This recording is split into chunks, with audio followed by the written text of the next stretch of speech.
ট্রান্সলেশনের আরেকটি পর্বে সবাইকে স্বাগতম। আজকের প্রথম শব্দ হচ্ছে আর রেইনি ডে। আর রেইনি ডে শব্দের অর্থ হচ্ছে দুর্দিন।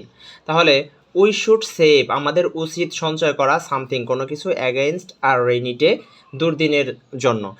তার মানে হচ্ছে আমাদের উচিত দুর্দিনের জন্য কিছু সঞ্চয় করা। আ স্কোয়ার মিল, আ স্কোয়ার মিল শব্দের অর্থ হচ্ছে, বাগধারার অর্থ হচ্ছে ভরা পেটে। তাহলে দ্য ফোর ক্যানট অ্যাফোর্ড, গরিবেরা আ স্কোয়ার মিল এভরিডে, মানে এখানে অর্থ দাঁড়াবে যে গরিবেরা প্রতিদিন ভরা পেটে খাবার পায় না।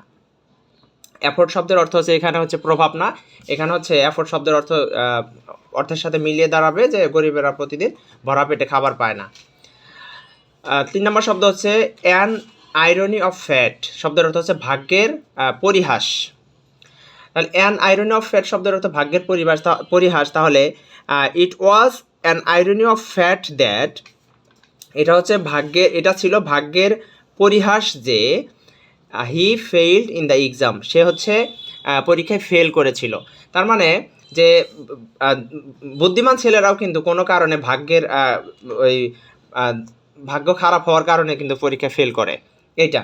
তাহলে 4 নম্বর শব্দ হচ্ছে apple of discord. Apple of discord শব্দের অর্থ হচ্ছে বিবাদের বিষয়।